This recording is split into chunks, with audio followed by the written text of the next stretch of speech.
Welcome back folks, my name's Shane. In today's video, I'm going to share with you my hands-on review of the Fujifilm X-H2S. This was a camera that I wanted to test when it first came out, and I finally have my hands on one thanks to Fujifilm here in Australia. Thanks to Neil for sending this out for the loaner unit. Now I don't get to keep this, it'll be back to Fuji by the time you see this video, so massive thanks to them for the loan of this and some really cool lenses. So they were nice enough to send out a few lenses I wanted to test out. We've got this beautiful 18mm f1.4 prime lens, which is a really great wider field of view. We also have the 33mm f1.4, so plenty of background blur, nice and sharp and all that kind of stuff. But the star of the show here might be this one, and this is the 50 to 140mm zoom lens, and this is f2.8, so it's giving you constant light.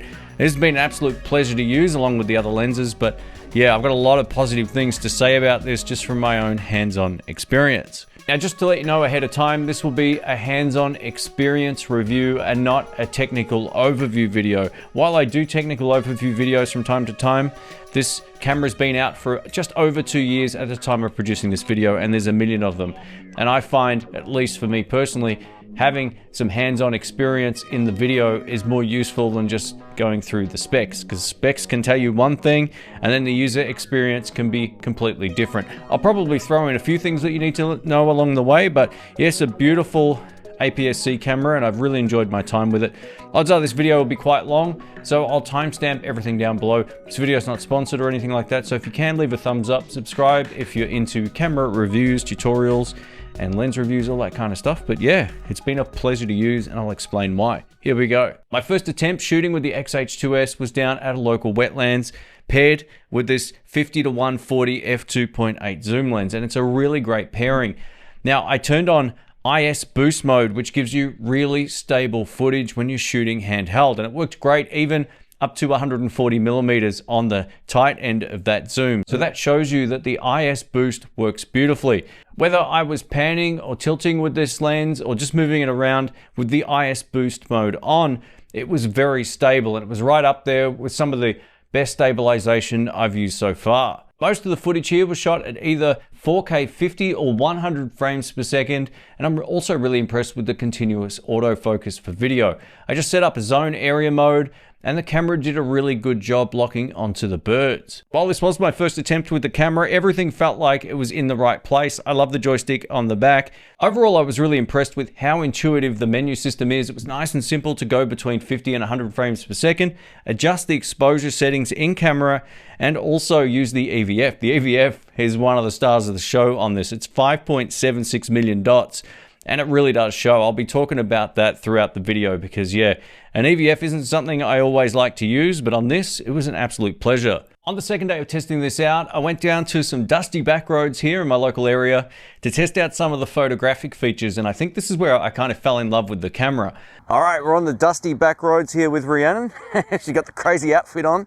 We're checking out the 50 to 140 zoom lens, this behemoth right here. It's a beautiful lens. It's f2.8. at its most wide aperture. So we're gonna do some photos with this, and then we'll test some primes. While it's an absolute beast for video, and we'll talk more about that in a moment, wow, I was really impressed with how this handles for photography. So I got a chance to test out all three lenses.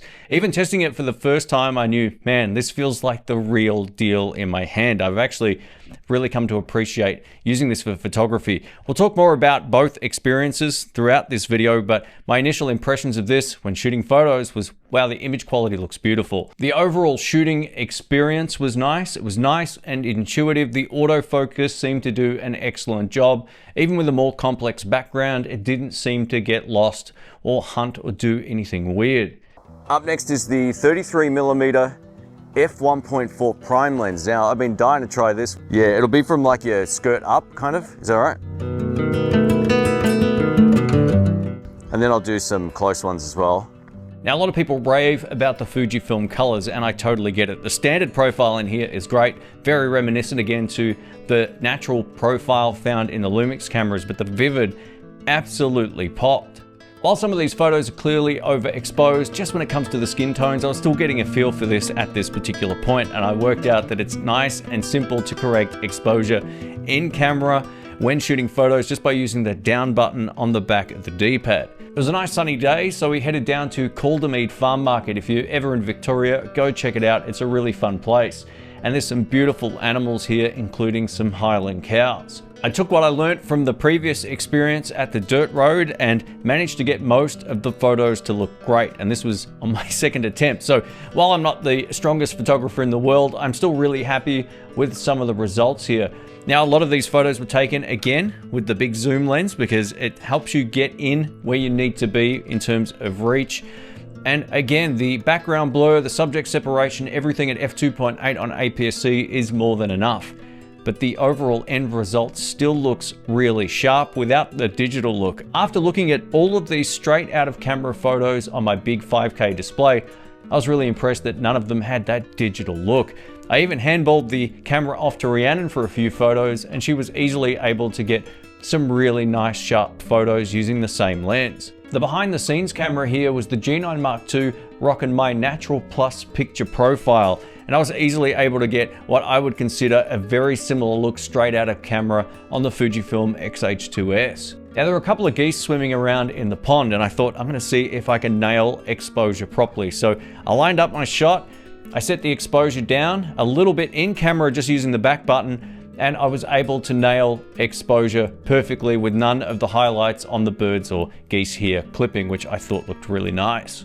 I think the takeaway here is this, that it only took me a few sessions to really understand how to expose the scene properly, how to judge it from the EVF, and then I was away and running. So yeah, it will only take you a few goes to really get a feel for how this camera operates. These video examples at Caldermead were shot using the X-H2S, and you can be the judge of what you think. Again, this is all just straight out of camera picture profiles. Now, while the X-H2S in certain circles is known as a video first camera, I was enjoying this so much for photography that I took it out on the next day, which almost rained. It didn't quite, but it was overcast, it was kind of miserable, and I was able to get some really beautiful photos.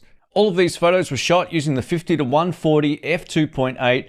While this lens is kind of large if you're coming from micro 4/3, if you're coming from full frame, it will definitely be smaller, which is awesome. Well, it depends on what you shoot with, but yeah, I found this combination fun to use. The continuous autofocus in animal mode did a really great job. It did get lost a few times if the bird kind of moved behind some reeds and things like that, but overall it did a pretty great job at remaining sticky on the object. Now, the way I had the autofocus working here, I had a box on screen, and then as I hit the shutter or half press the shutter, it would start to track the animal, and then I could take photos. It was nice and simple like that. I didn't have it set to the high burst modes or anything like that. I think I was doing it in 3-shot bursts, and I really love the fact you can set that within the menu system of the camera. What we're going to do now is test the continuous autofocus for photography. So yeah, let's give this a shot. I've got it set to 15 frames per second. Let's give this a go. Anytime you're ready.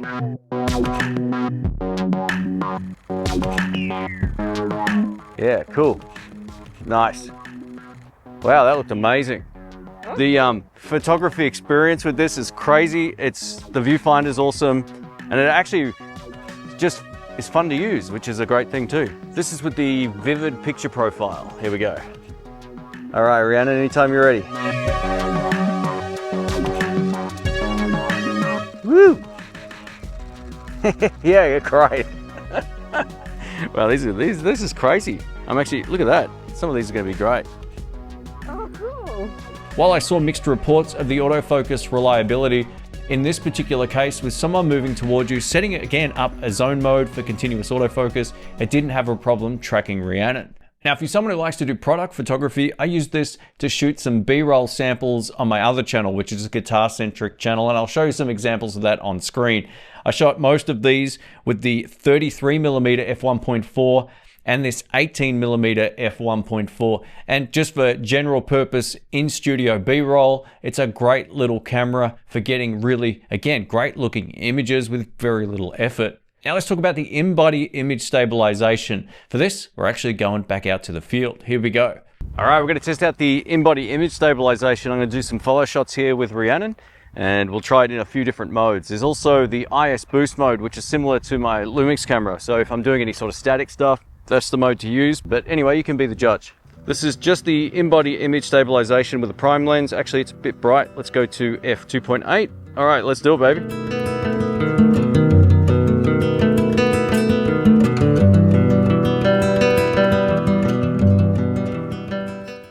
yeah, this is pushing the IBIS past its comfort zone doing this. So one of the cool things that this has is also the ability to add digital stabilization. So we'll give that a shot. While it starts a little bit rough and the ground is really bumpy, this is still not as smooth as I was hoping for, but it did get a little bit better as the clip goes on. IBIS boost mode allows you to get almost like a tripod looking shot when shooting handheld. So let's give this a shot. Actually, I need you close, if that's all right, sorry. I'm just gonna be holding this handheld here.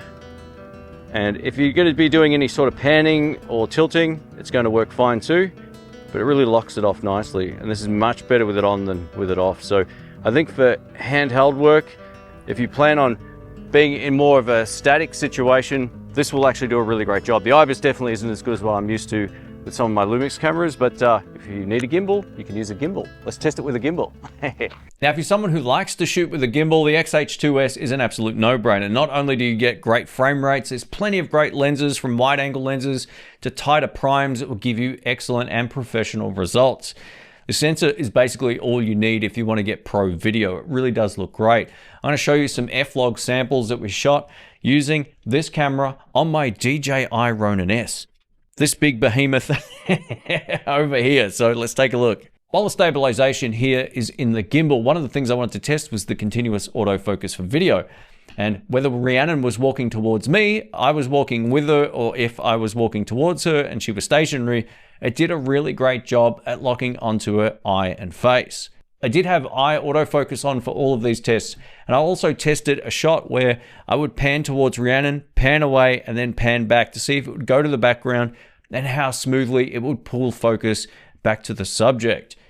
It did a really great job here. It might not be quite as responsive as I've seen with other camera systems, but the focus pull is nice and smooth. You can adjust the speed and sensitivity in camera, but I didn't want to mess around with that. So I just wanted to show you how it looks straight out of camera without any modifications. Now, one of the great things about Fujifilm is they've got plenty of awesome small prime lenses like this guy. This is that 18mm again, but you can see that it's physically not very large. This is about the same size as some of the small zoom lenses for Micro Four Thirds. So yeah, they've got a really great range of lenses. There's plenty of third-party lenses you can buy for the system as well, which is great. But yeah, f1.4 on this APS-C sensor. It's giving you plenty of background blur, subject separation, and all that kind of good stuff that video shooters look for.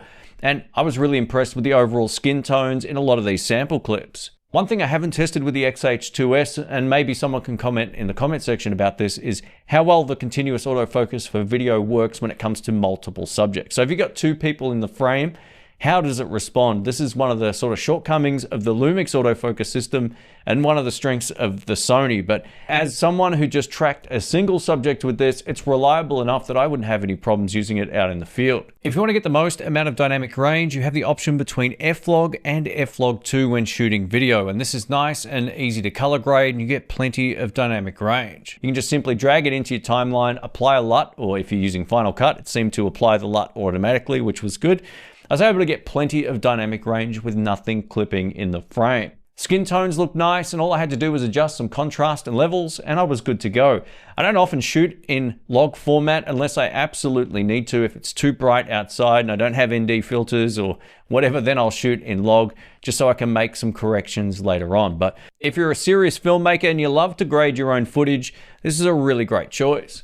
Let's talk about a few of the things that I really appreciate about this camera, and then a few things that you need to know about. So we've got our CF Express Type B card slot over here, and we also get a UHS-2 media card base. So we get one of each, which I really like. This is my favorite combination. It's what I have on my GH7. So yeah, you get nice fast media storage, and if you're blasting out lots and lots of burst photography, the CF Express card absolutely eats that up. So I love it. Secondly, we get a locking command dial over here, which is awesome, and it gives us up to 7 custom modes on the dial itself. You can see just how many there are right there. So that's great. And again, I love this little top LCD just to know how much battery I've got left without actually turning the camera on. So that's great. One thing I did have to get used to with this camera was how overly sensitive the shutter button is, at least for me anyway. I'm not used to it. It's like if I glance it with my finger, it starts recording, compared to other cameras where I can just rest my finger on the shutter button with a particular amount of pressure. I know it's not going to record. But on this, I had more accidental clips than I've ever captured shooting video. So yeah, it just took a little while to get used to. No big issue whatsoever. The on-off button on this side is great. It means you can just turn things on and off nice and simply and get shooting very quickly. So no worries there. Again, the star of the show for me when it came to the usability of this, especially for photography, is this electronic viewfinder. It's beautiful. It's very reminiscent of my old Sony A7S III's EVF. That was the only one that I think comes close to this. It might be a similar resolution. I can't remember off the top of my head, but you look through this and it looks beautiful. It's absolutely a step up over what I'm used to. Now, the only small issue I've had with this camera, and I passed this back to Fuji, is that I couldn't get the HDMI output to work. Usually when I'm doing these videos, I like to share a lot of the menu system, but I'm unable to do that for some reason. I don't know if it's just this dummy's lack of knowledge when it comes to the menu system or what, but yeah, I just had no luck outputting a signal from the camera. I'm sure it just could be the fact that I didn't set it up right, or maybe being that it's a loaner camera, there's something up with this particular port. Now, the only other consideration with this, if you like to shoot long form content, is that there's no active cooling, and this can be an absolute deal breaker for a lot of folks. I didn't see any overheating warning messages or anything like that, but most of the time we were shooting, it was no hotter than about 22 degrees Celsius, which isn't that warm. So yeah, no issues there. But if you plan on shooting, say 4K 60 indefinitely, you can buy an optional fan for the back, kind of screws in. Now, I don't know what to make of seeing the screw holes here. It's just a bit odd to sort of see that. It's not something that I'm overly familiar with. But if you've got a fan from even Ulanzi, it will click in on the back, and that might save you a few bucks as well. But yeah, I haven't tested this for overheating because it's not been hot enough to really do that outside. It would probably just run and run, and I only have limited time with this, but it's been an absolute pleasure to use. And if you're looking for a really great hybrid camera that I think is just so much fun to use for photography and a really capable video tool, then this is still a really great choice in 2025 and beyond. Thanks again for watching. A massive thanks to Fujifilm for sending this out. If you want to take a look at this, I'll link it down below. And yeah, leave all your comments below. I was rapt to test one of these out finally. I can kind of see now why Fuji has a bit of a cult-like following. It's a really impressive camera. Thanks again. Catch you soon. See ya.